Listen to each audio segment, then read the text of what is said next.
আসসালামু আলাইকুম। Little Bangladesh Los Angeles থেকে আমি কাজী মরশুদা শুরু করছি আমাদের এই ডায়ালগ, এই চতুর্থ বাংলায়। আমাদের এই ডায়ালগের বিষয় হচ্ছে যে বর্তমানে বাংলাদেশের রাজনৈতিক পরিস্থিতির জন্য কারা দায়ী। এই ব্যাপারে আমাদের কমিউনিটির একজন বিশিষ্ট ব্যক্তি জাহিদ হোসেন পিন্টু আমাদের মাঝে উপস্থিত হয়েছেন। তার কাছে আমরা একই প্রশ্ন করব, তার নিজস্ব মতামত এই ব্যাপারে আপনি বলেন। আপনি কি মনে করেন যে বাংলাদেশের যে রাজনৈতিক পরিস্থিতি সৃষ্টি হয়েছে এর জন্য কারা দায়ী এবং এ নিয়ে কি কতদূর কি হতে পারে, আর আপনার মতামত? প্রথমে আমি আপনাকে ধন্যবাদ জানাচ্ছি আমাকে স্টুডিওতে ডাকার জন্য।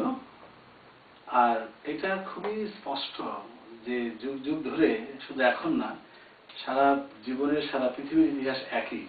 নিঃসন্দেহে যাদের হাতে ক্ষমতা থাকে, কারণ রাজা এত ক্ষমতাশীল, রাজার ইচ্ছায় যে কোনো কিছু করতে পারে। সেই সূত্র ধরে আমি বলবো যে বর্তমানে রাজনৈতিক দলের যারা ক্ষমতায় আছেন নিঃসন্দেহে তারা এটা জন্য দায়ী, তাদেরই ব্যর্থতা। দেশের মানুষকে শান্ত করা বা যে কোনো বিষয়, আসলে যেটা হয় সবসময়তেই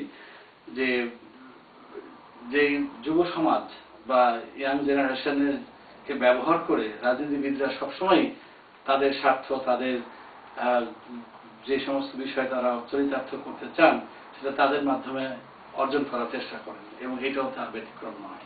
আর তাছাড়া শুধু দেশে নয়, দেশের বাইরেও যে পরাশক্তির কিন্তু বিরাট ভূমিকা আছে আমাদের জন্য। আজকে এই যুক্তরাষ্ট্র, তারপরে আজকে যুক্তরাজ্য, ইভেন আমাদের পার্শ্ববর্তী দেশ ভারত, সেটাও যুক্তরাষ্ট্র রাজ্যের চেয়ে কম বড় দেশ নয়, বিরাট শক্তি তাদের। এই সমস্ত শক্তিও কিন্তু সরাসরি অথবা অসরাসরি এগুলোতে যথেষ্ট ভূমিকা রাখে, এবং ইচ্ছা করলে এই সমস্যাগুলো খুব দ্রুত সমাধান করা সম্ভব। এবং এগুলো তিলে তিলে তৈরি হয়েছে বর্তমান রাজনীতিক যাদের হাতে আছে তাদেরই মদত পুষ্টতায়। আমি সম্পূর্ণভাবে এটা বিশ্বাস করি। কারণ আপনি দুদিন আগের ঘটনায় দেখেন না কেন, আপনি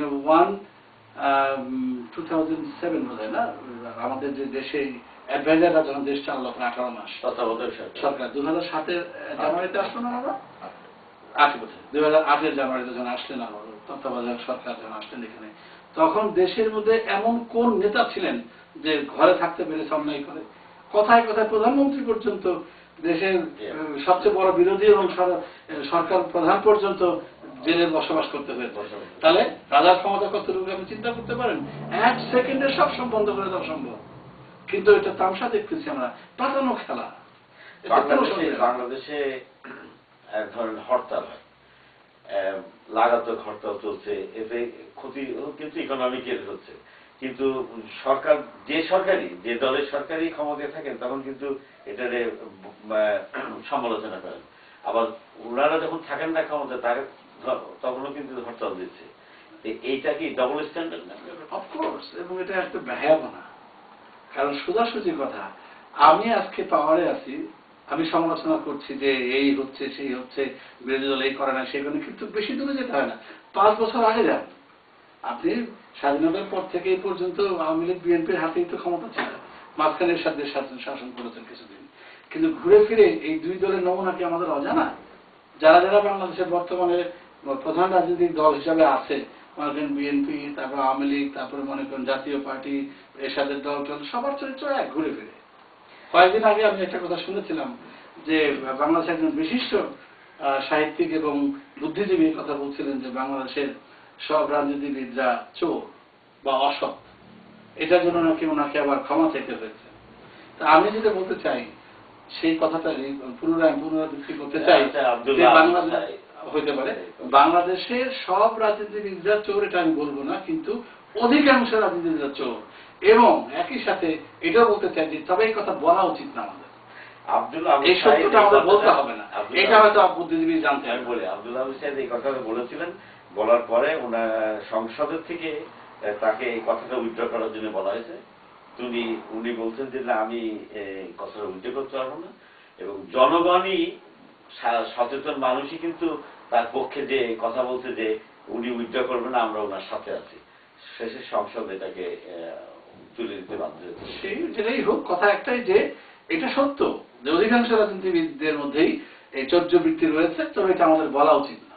উনি হয়তো বুদ্ধিজীবী বলে ফেলেছেন, এই মাত্র, আর কিছু না।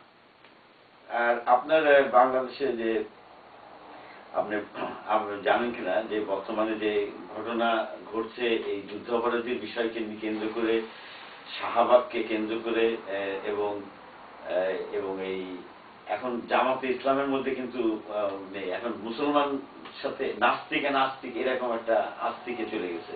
এই বিষয়গুলোকে কেন বাংলাদেশ একটা ধর্ম সেন্টিমেন্টাল বেস, ওই আমরা আমেরিকায় বসে আমরা এই যেভাবে আমরা আছি নিরপেক্ষতা দিচ্ছি, বাংলাদেশে তো সেভাবে চলা যাবে না। আপনি যতই ধর্ম নিরপেক্ষ বলেন তারপরেও ধর্ম আপনাকে ধর্ম শাসিত।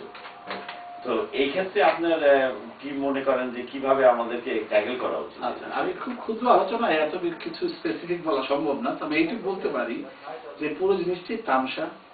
এবং সবচেয়ে বড় কথা হলো যে যুদ্ধাপরাধীর বিচার ডেফিনেটলি প্রত্যেকটা সচেতন নাগরিক মাত্রই এটা সাপোর্ট করি, আমরা সবাই করবেন।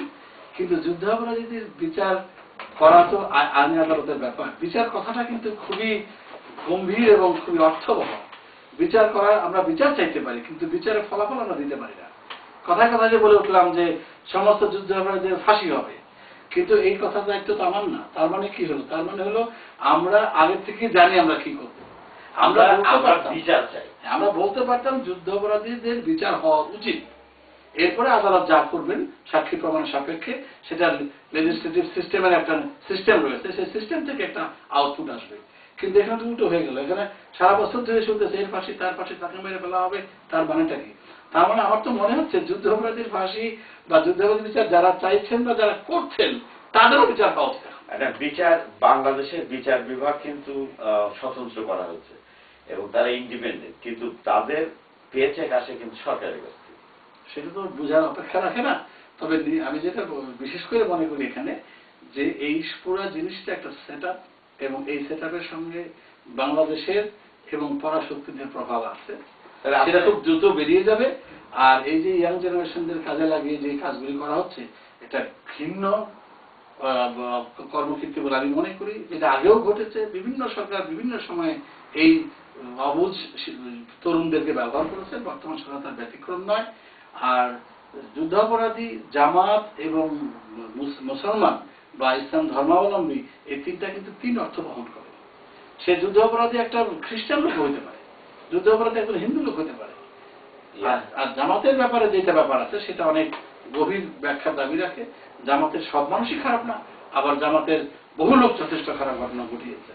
সেই হিসেবে জামাতের বিচার যদি করতে হয়, সেটা আলাদা ভাবে চিন্তা করে, অনেক বিশ্লেষণের মাধ্যমে করে, সেটা শেখ মুজিবুর রহমান জীবিত অবস্থায় যখন বাংলাদেশ স্বাধীন হলো, বাংলাদেশ সরকার গঠিত হলো, তখন জামাতকে ব্যান করে দেওয়ার যে সুযোগ ছিল, এখন ব্যাপারটা তো সোজা নয়। এবং ওই ধরনের বিচার হঠাৎ করে করতে গেলে অনেক ভুলভ্রান্তি হবে। সেই ভুলভ্রান্তির ফসলে সারা দেশ আপনার ধরেন একটা ইয়েতে ক্যাডার রয়েছে, তাদেরকে ব্যান করে দিলে তারা তো বসে থাকবে না, কিছু করবে। এখন তারা যদি দেশের নকশালি প্রক্রিয়ার সৃষ্টি করে, সেটাই বলছি, মানে যে কোনো কিছু মিসহ্যান্ডেলিং হলে অসুবিধা আছে, বিচার করতে হবে। এবং যে কোনো কিছু বিশৃঙ্খলা গেলে তার একটা শৃঙ্খলা আনার চেষ্টা করতে হবে।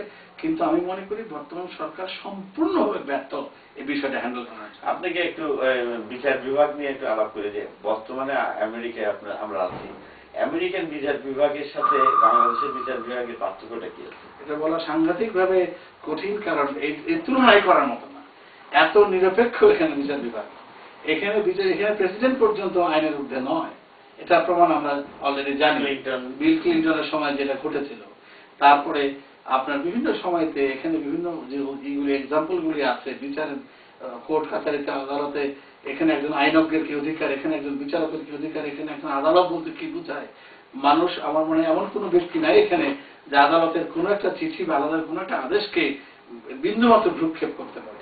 এবং সরকার কি, এখানকার গভর্নমেন্ট কি বিচার বিভাগের উপর হস্তক্ষেপ করতে পারে? কোনো পথ নেই। তার মানে স্বতন্ত্র, সম্পূর্ণভাবে স্বতন্ত্র।